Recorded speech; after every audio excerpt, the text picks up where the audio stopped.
Good morning, students. Welcome to your online study classes. In this video, we will discuss the topic force and its types. Students, this session is for class 9th, subject science, physics, chapter 9, बल तथा गति के नियम।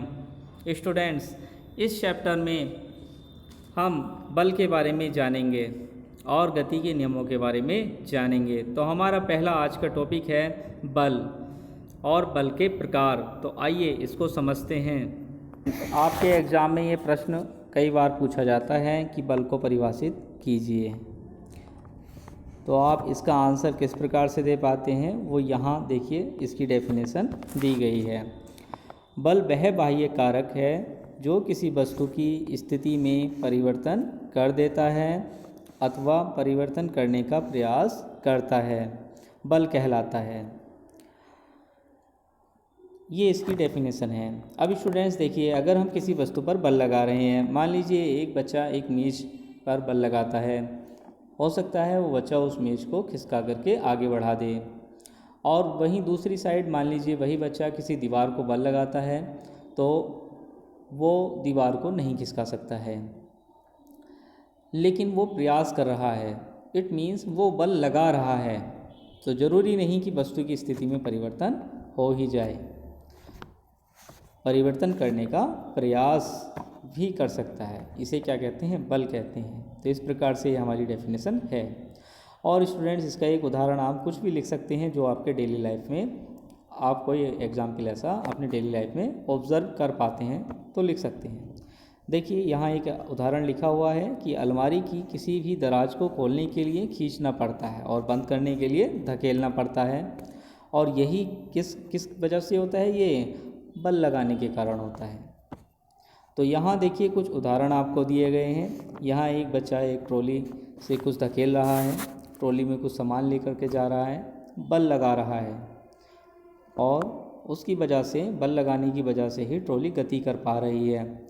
यहाँ देखिए एक door है, दरवाज़ा है, मतलब ये एक सेल्फ मेज़ है एक, और उसका जो डोर है, उसका जो नीचे ये सामान रखने के लिए छोटा सा डोर बनाया हुआ है, इसको खोलने के लिए भी हमें बल लगाना पड़ता है।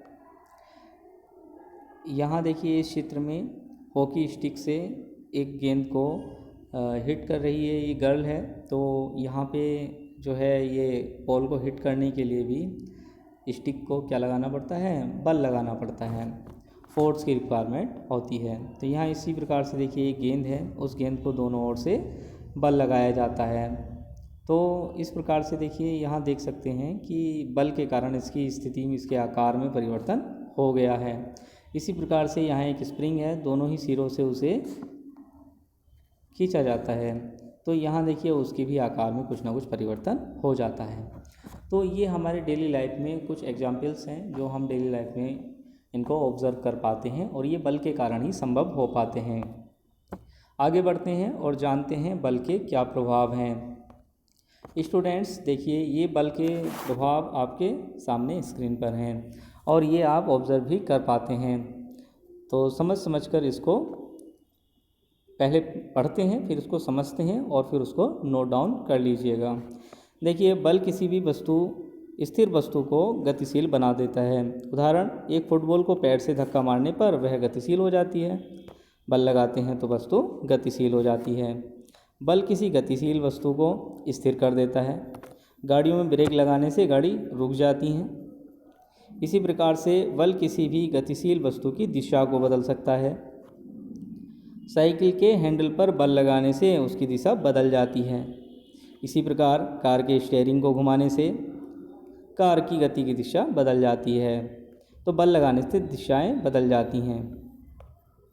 इसी प्रकार से स्टूडेंट्स, बल किसी गतिशील वस्तु के वेग में परिवर्तन कर देता है।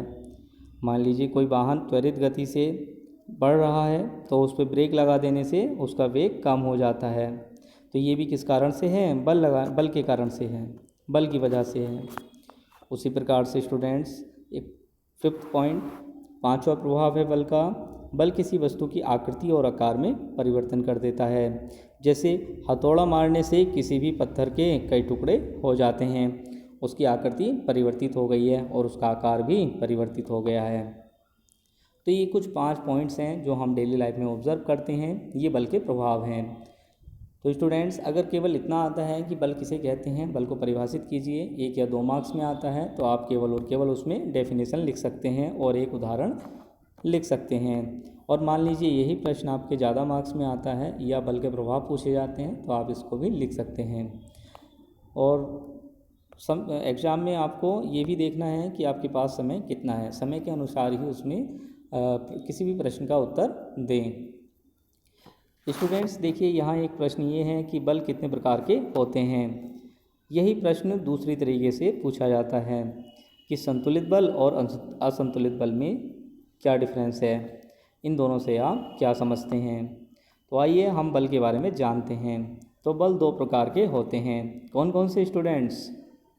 देखिए, बल 2 प्रकार के होते हैं, संतुलित बल और असंतुलित बल। स्टूडेंट्स, यदि आपके पास एग्ज़ाम में समय हो तो आप इस आरेख को ज़रूर बनाएं। आरेख से अच्छा इम्पैक्ट पड़ता है और मार्क्स बहुत अच्छे मिलते हैं। और अगर समय कम है तो आप इसको नहीं भी बना सकते हैं, पर अपनी फेयर कॉपी में इसको ज़रूर बनाएं। और इससे हमारा आंसर अट्रैक्टिव भी लगता है और बहुत अच्छा माना जाता है। कुछ चित्र हों, कुछ फिगर्स हों, कुछ आरेख हों, तो उससे चित्र हमारे आंसर को सपोर्ट मिलता है। स्टूडेंट्स आगे देखें तो यहाँ पहला है संतुलित बल। बल संतुलित कहे जाते हैं जब वे एक दूसरे को निष्प्रभावी करते हैं। उनका परिणामी इट मीन्स नेट बल शून्य हो जाता है। ठीक है, इसको एग्जाम्पल की सहायता से समझते हैं। देखिए, यहाँ एक एग्जाम्पल दिया गया है। इस एग्जाम्पल में आपको बताया गया है कि स्प्रिंग को जितना इधर बल से खींचा गया है उतना ही बल इधर से खींचा गया है। दोनों ओर से बराबर बल होने के कारण जो स्प्रिंग का मध्य बिंदु है वो अपनी जगह स्थिर रहता है। मतलब जो दोनों ओर का बराबर बल है वो एक दूसरे को शून्य कर देता है। जो नेट परिणामी बल है, न स्प्रिंग पर इधर की ओर परिणामी बल लग पाता है ना ही इधर, तो स्प्रिंग अपनी ही जगह पर रहता है, बस उसका आकार इधर और इधर बढ़ जाता है। इसी प्रकार से जब हम किसी गेंद को ऑब्ज़र्व करते हैं तो यहाँ देखिए, गेंद का कोई मध्य बिंदु है, इधर से भी और इधर से भी, दाएं और बाएं, राइट और लेफ़्ट, दोनों साइड से बराबर इक्वल बल लगाते हैं। दोनों ही साइड से इक्वल फोर्स लगाने से गेंद की आकृति में तो परिवर्तन हो जाता है, आकार बदल जाता है, परंतु जो गेंद का मध्य बिंदु है, द्रव्यमान केंद्र है, वो वहीं रहता है। मीन्स मतलब जो परिणामी बल है वो शून्य हो जा रहा है। तो इस प्रकार के जितने भी बल होंगे वो हमारे संतुलित बल होंगे। अब देखिए, इसके उदाहरण को समझते हैं। उदाहरण में लिखा है रस्साकसी का खेल। ये खेल बचपन में आप लोगों ने भी ज़रूर खेला होगा। इसमें जितने भी बच्चे होते हैं वो 2 भागों में बढ़ जाते हैं और एक रस्सी के बीच में कुछ पहचान करके, चिन्ह लगा करके, आधे रस्सी के एक साइड में और आधे रस्सी के दूसरे साइड में, और दोनों ही टीम उसको खींचती हैं। और अगर ऐसी स्थिति में दोनों ही टीमें बराबर बल से खींचें तो परिणामी बल शून्य हो जाएगा और दोनों टीमें अपनी ही जगह पर, स्थान पर स्थिर बने रहेंगे। इस दशा में दोनों टीमों द्वारा रस्से पर लगाया गया बल संतुलित बल कहलाएगा। स्टूडेंट्स, ये तो बात रही संतुलित बल की। अब क्या हो यदि रस्साकसी के खेल में एक साइड की टीम अधिक बल लगा दे जबकि दूसरे साइड की टीम उतना बल ना लगा पाए, मीन्स जो बल है वो संतुलित ना रहे, तब हमारा जो बल है वो असंतुलित बल कहलाएगा। इसके बारे में हम डिस्कस करेंगे। उससे पहले हम संतुलित बल की उन फैक्ट्स को जान लेते हैं जो हम डेली लाइफ में ऑब्जर्व कर पाते हैं। संतुलित बल किसी भी वस्तु की अवस्था में परिवर्तन नहीं लाता है, क्योंकि यह बल समान परिमाण का होता है परंतु विपरीत दिशाओं में होता है। देखिए, ये बॉल है, इसका आकार भले से कुछ समय के लिए बदला है परंतु इसकी अवस्था में परिवर्तन नहीं हुआ है। आगे देखते हैं, संतुलित बल किसी भी वस्तु की आकृति और आकार में परिवर्तन कर देता है। देखिए, गेंद की आकृति यहाँ पर बदल गई है, परंतु उदाहरण के रूप में दिया गया है कि फूले हुए गुब्बारे पर अगर दोनों दिशाओं से बल लगे तो गुब्बारे की आकृति और आकार दोनों ही परिवर्तित हो जाते हैं। तो इस प्रकार से ये दो फैक्ट जो हमें डेली लाइफ में ऑब्ज़र्व करने चाहिए, तो एज ए साइंस स्टूडेंट आपने ऑब्ज़र्व किए भी होंगे। आगे बढ़ते हैं स्टूडेंट्स, संतुलित बल के बारे में जानते हैं। तो स्टूडेंट्स देखिए, यहाँ संतुलित बल के बारे में एक डेफिनेशन दी गई है। आइए इसको पढ़ते हैं, समझते हैं, फिर आगे बढ़ते हैं।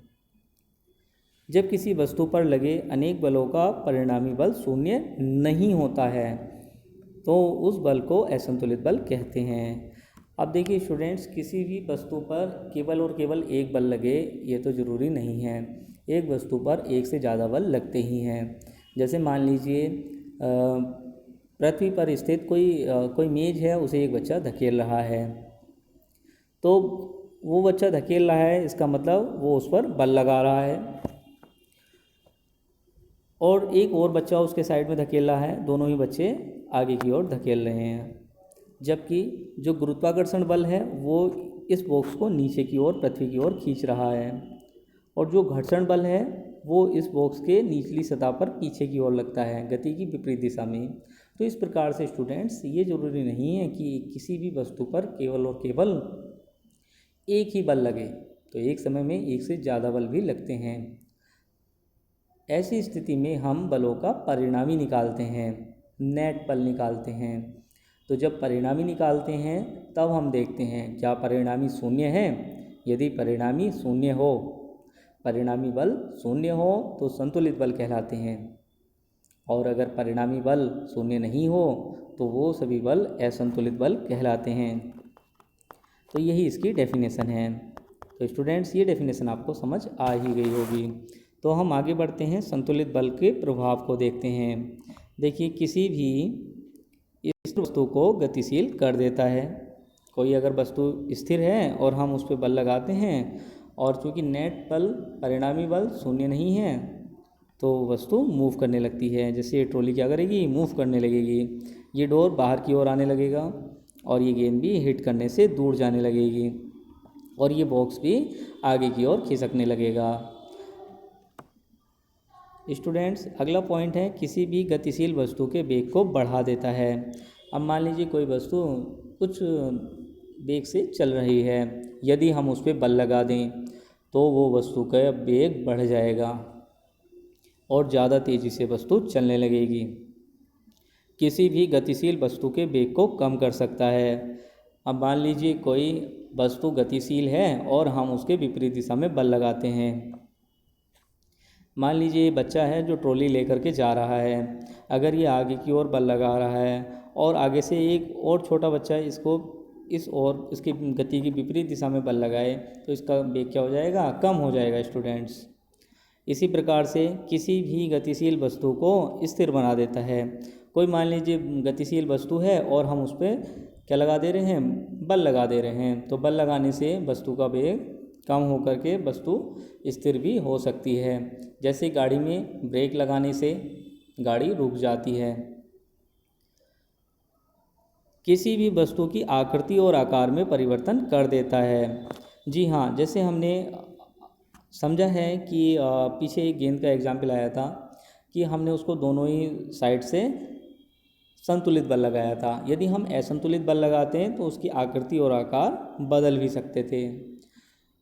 हालांकि बाद में वो वैसे ही अपनी स्थिति में पुनः वापस आ जाते या नहीं भी आ पाते, वो अलग की बात है। परंतु जो बल होता वो असंतुलित बल होता, उसके कारण उनकी आकृति और आकार में परिवर्तन हो चुका होता। जैसे इस बॉक्स का ही उदाहरण ले लीजिए। तो स्टूडेंट्स, इस बॉक्स में मान लीजिए जो दो बच्चे हैं, ये दो बच्चे इस बॉक्स को आगे की ओर धकेलें, और ये चूँकि गत्ते का बॉक्स है, खाली बॉक्स है और निचली सतह इसकी स्थिर है, तो ये बॉक्स आगे की ओर चपटा हो जाएगा। तो ये कुछ इस तरीके से रोम्बस की तरह का दिखने लगेगा। अगर हम इसे कॉपी पर ड्रॉ करें तो इस तरीके से दिखना लगेगा। तो ये जो बॉक्स है इसकी आकृति और आकार में परिवर्तन हो गया है। तो बल लगाने से ये सब प्रभाव हो जाते हैं। तो स्टूडेंट्स, मुझे आशा है कि आपने ये वीडियो को बहुत ही बेहतर तरीके से समझा है और इन टॉपिक्स को आप अपनी फेयर कॉपी में नोट भी करेंगे और एग्ज़ाम में इन्हें बहुत बेहतर तरीके से लिख पाएंगे और अच्छे मार्क्स ला पाएंगे। स्टूडेंट्स, 9th क्लास में भी बहुत अच्छे मार्क्स लाने की आज बहुत ज़्यादा आवश्यकता है। इस बात को आप बेहतर तरीके से समझते ही होंगे। तो इसी प्रकार की एनसीईआरटी की टॉपिक्स को, वीडियोस को देखने के लिए चैनल से जुड़े रहें और सेशन को यहीं रखते हैं। जय हिंद, जय भारत।